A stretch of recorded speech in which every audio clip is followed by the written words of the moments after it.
Uma coisa interessante sobre Viana, ainda sobre essa tentativa dele de movimentar o centro, acho que isso está bem explícito na busca dele pela Kika da Serra, né? Que foi uma candidata a deputada estadual 2 anos atrás pelo PDT, que é um partido que está à centro-esquerda. Acho que o Viana tentou, com a Kika da Serra, buscar sim um eleitorado diferente. Interessante.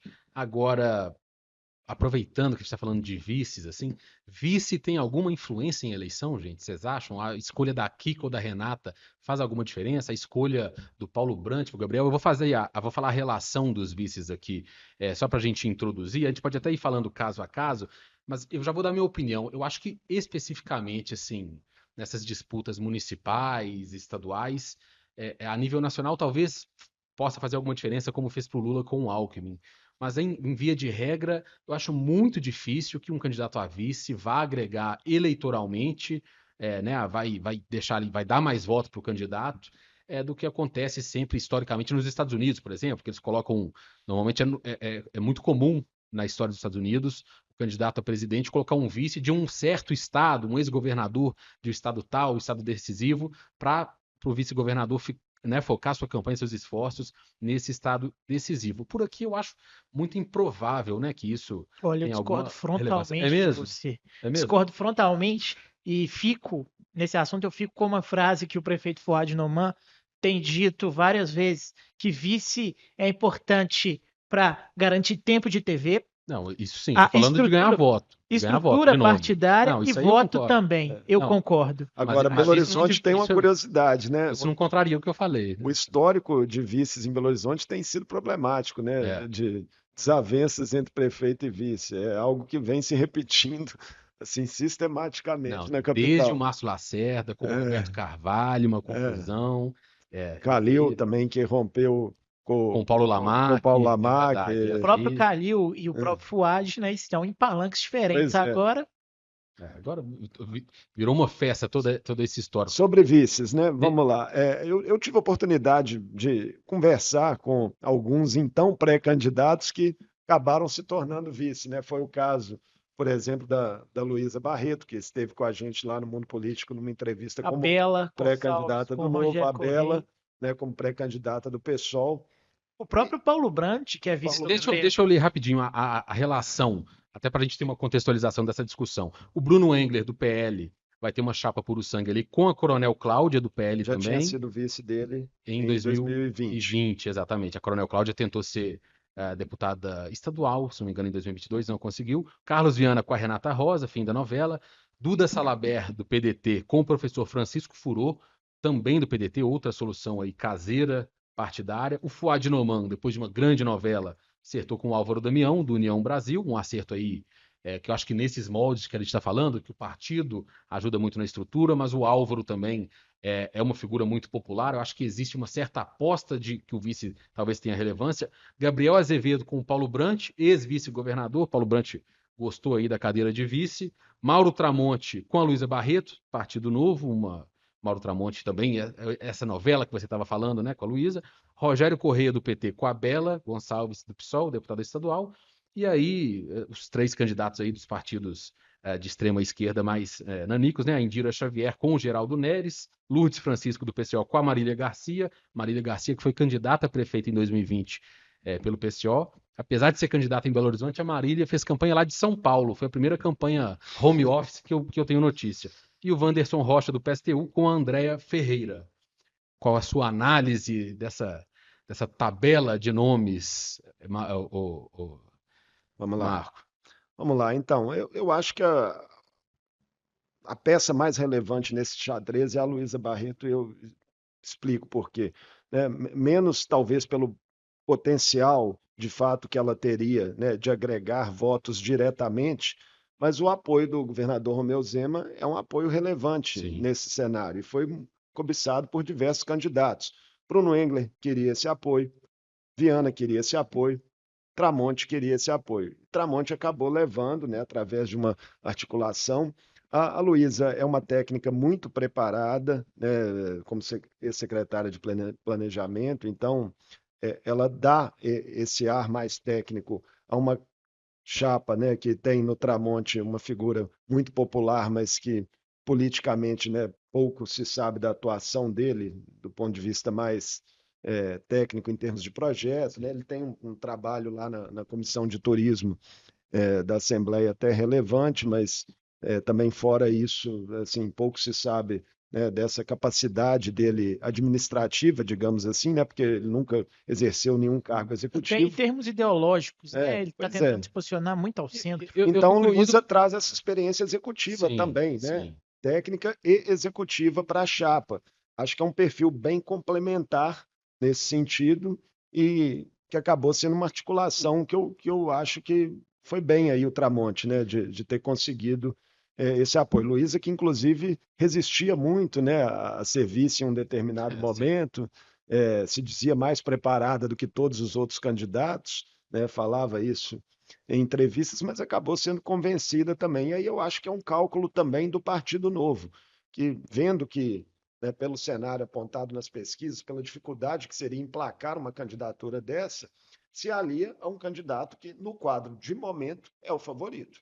A gente pode discutir se ele vai eventualmente desidratar, quais são os riscos de que isso aconteça, mas numa leitura de momento, o Novo embarca numa candidatura competitiva, né, que tem chances concretas de vitória. E tem Mas um ingrediente até a mais, né, Guilherme? Assim, além do Mauro tá pintando há muitos meses na liderança dessas pesquisas eleitorais, na construção, muito pelo recall, né? Ele é muito conhecido por conta da televisão, é um apresentador de TV, foi em 2018 foi o deputado estadual mais votado de Minas Gerais, e tem um aspecto aí também de bastidor partidário, até com visão para 2026, que o Partido Novo tem muito interesse em se aproximar dos republicanos ali.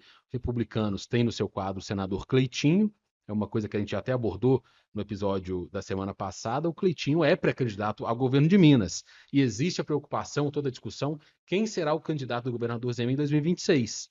Matheus Simões, vice-governador, se põe um pouco nessa posição, se comenta muito, mas se o Cleitinho for candidato, eu acho muito difícil para o Matheus também disputar um voto da direita e centro-direita. Então, assim, Para o próprio Calil, né, também. que aparentemente, né, se aliou a Tramonte com uma expectativa de ser candidato a governador em 2026, mas tem entraves no caminho aí. Exato. E o próprio Calil também se mostrou, né, uma figura sem muita densidade no interior, né, Sim. na última disputa pelo governo do estado. Eu ia dizer que discordo do Marco quando ele diz que o principal movimento de vice foi a entrada da Luísa na chapa do Mauro Tramonte. Respeito muito a Luísa, respeito muito o Mauro, acho que eles formam uma dupla muito interessante, acho que sim, é positivo para o Mauro ter conquistado o apoio do governador Zema, mas acho que o eleitor vai ter um pouco de dificuldade de assimilar isso à medida que o Calil também entra na chapa. Fica uma coisa um pouco lado A e lado B, fica difícil para alguns eleitores, para a parte da massa, entender com quem de fato o Tramonte está. Mas você acha que o eleitor tem essa definição na Eu cabeça não sei dele? se o eleitor tem essa percepção. E o próprio perfil do Calil, eu não sei exatamente definir qual é o perfil político, ideológico de Alexandre Calil. É uma figura muito personalista. Acho que ele né? se identificou, acabou sendo muito associado à centro-esquerda, da pandemia para cá. Acho que mais por uma gestão pública na saúde ali, do seu secretariado e tal, mas e também pela aliança, digamos, que foi oportuna para ambos os lados que ele fez ali com o PT, com o presidente Lula na eleição de 2022, mas que no passo seguinte já houve um distanciamento, né? Eu não acho que o eleitor faça muito essa definição, essa diferença de identificar um como esquerda, o outro como direita, não, ainda mais nesse caso, nesse cenário de candidatos bem populares e populistas também, né? Tem um livro famoso, O Mito do Eleitor Racional, do Brian Kaplan, que fala muito isso, né? Assim, o eleitor ele se identifica com histórias, com personagens, mas tem muita dificuldade de entender ali a questão programática, ideológica de cada candidato. Então, eu não sei se vai ser um problema para o Tramonte, não, essa questão Novo, Zema e Calil. Às vezes o eleitor, em média, falando a maioria, né, assim, o eleitor do povão, entre aspas, assim, no geral, eu não sei se ele vai ter essa confusão Mas ideológica. você sabe onde eu quero chegar? Na minha opinião, na minha visão, a escolha do Álvaro Damião como vice do Fuad foi o melhor dos movimentos feitos de vice. Eu acho até curioso porque quando começa-se a especular vice, lá atrás, né, Um perfil mais popular, né? Eu isso acho que começa também tem sempre um perfil complementar aí isso interessante. começa sempre em abril, março, e nunca, quase nunca, o primeiro nome especulado é aquele que vira vice, né? No caso do Fuad foi. O Álvaro Damião foi o primeiro nome a surgir e se concretizou. E acho que o Fuad, ele fala isso muito abertamente, das dificuldades que ele tem de ser conhecido, e acho que não tinha nome melhor no leque de opções de aliados do Fuad que o Álvaro para tentar levar o nome do Fuad às vilas, favelas, periferias. Acho que eles casam bem, fazem um bom complemento, assim.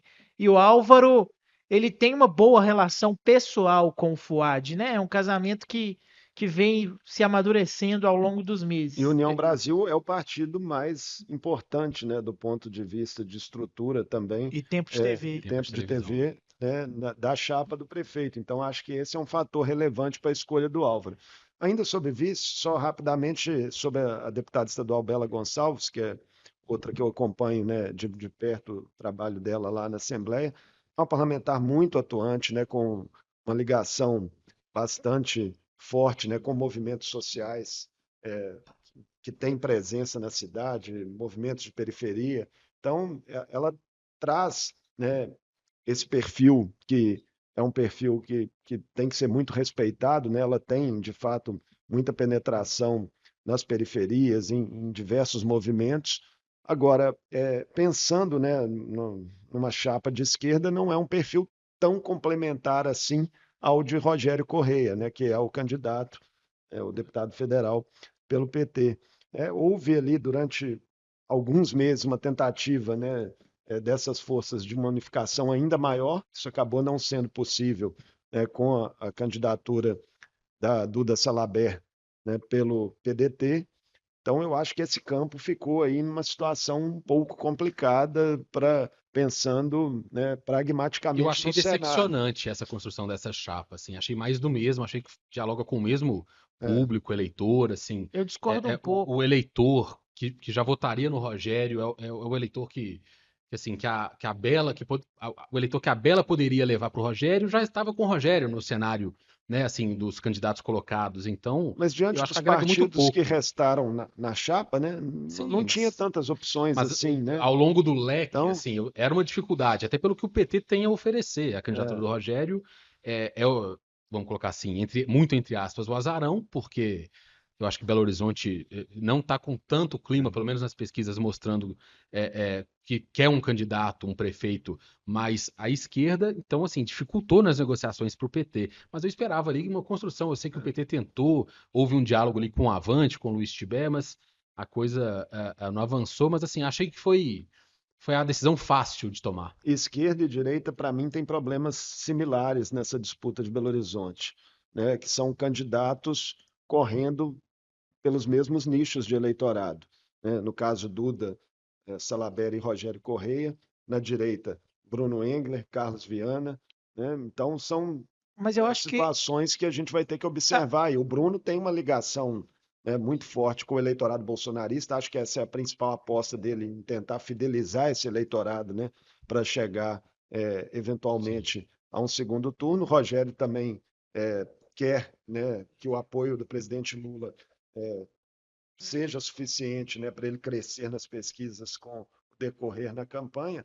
Agora, a gente não sabe ainda se de fato o eleitor de Belo Horizonte vai embarcar mesmo nessa coisa da polarização nacional, né? Mas você sabe, Marco, que eu acho que eu entendo isso que você fala da busca, né? Já são nichos e você ainda os fragmenta, mas eu acho que a esquerda conseguiu dar alguns passos adiante em relação ao que foi em 2020, quando houve muitos candidatos, PSOL tinha, PCdoB tinha, PT tinha. Agora não, querendo ou não, o Rogério conseguiu unir 6 partidos de esquerda: Foram PT, 15 PCdoB. candidatos Mas são no contextos geral diferentes, em né? 2020, né? Foram 15 candidatos a Mas são prefeito. contextos diferentes. Em 2020, a esquerda estava com o Calil. A esquerda foi colocado ali candidaturas até para eleger vereadores, para atrair auxiliar a chapa e tudo, para também não colocar na testa do Calil o apoio do PT, por exemplo, que era uma discussão, mas não foi uma campanha assim. muito entre aspas, séria. Mas você ter uma chapa de 6 partidos, ainda que 6 partidos à esquerda, passa um recado de que tem havido avanços nesse debate, nessa possibilidade de formação de frente amplas, né? Quer dizer, PT, PCdoB, PV, PSOL, Rede e PCB. Você já atrair o PCB, que é um partido que muitas vezes optou por romper com os grandes partidos para tentar lançar candidaturas próprias, acho que já é um sinal interessante de que há tentativa de formar uma frente ampla nesse campo, aí buscando 2026, por que não? Mas você vê, parte do PT queria caminhar com o Fuad Noman. O PV vai caminhar com o Fuad Noman, não vai respeitar a resolução da federação, vai caminhar pela reeleição do Fuad. Tem muitos quadros do PV que atuam na Prefeitura de Belo Horizonte hoje, né, na gestão. A Rede Sustentabilidade, que está na federação com o PSOL, que vai estar mostrando ali na coligação do Rogério. A Rede também total com o Fuad Noman. O secretário de comunicação, Paulo Lamarck, Uma é ala da presidente Rede está com o da Rogério, Rede, a ala da deputada e Ana Paula Siqueira. uma parte a parte Sim. minoritária, vamos pôr assim, da Rede em Minas vai apoiar o Rogério, mas você vê assim, né? Existe uma divergência muito grande. Agora, também sobre esquerda, eu acho interessante a decisão da Duda Salabert, também eu acho que passa muito pelo que o PT enfrentou em Belo Horizonte. A Duda terá o professor Francisco Furô, também do PDT, como vice, uma solução caseira pela dificuldade justamente de conseguir outros apoios, outros aliados. Vocês acham que isso, qual que é a leitura de vocês? Os outros partidos não querendo se associar à esquerda, os outros partidos apostando que candidatos de esquerda não terão sucesso nas urnas, ou talvez por acordos pré-feitos muito antes da eleição, assim? Por que os partidos de esquerda não conseguiram caminhar para o centro nessas construções de chapa? Eu acho porque eles não tinham nomes assim que claramente ostentassem um favoritismo que viesse a agregar essas outras forças, né? E aí, diante da perspectiva, por exemplo, de um prefeito que é do PSD, que é Fuad, candidato, que também tem uma dificuldade de se tornar conhecido, mas que tem a máquina na mão, já é um atrativo grande, né? Ter a máquina na mão. Com Aí certeza. surge um outro nome, né, que se lança na disputa, que é Mauro Tramonte, perfil muito popular, que se diz de centro. Mas Mauro só tem e- novo na Então, coligação. e tenta fugir, né, de embates ideológicos e tal, também acaba, né, sendo mais um nome aí nesse campo. Aí já tinha outras candidaturas. Bruno Engler consegue atrair, por exemplo, o PP, que é um partido do Centrão. Eu até achei que o Então, PP ia indicar a vice. sobrou pouco espaço mesmo, Sim. né? Realmente, para os partidos de esquerda tentarem uma construção mais ampla.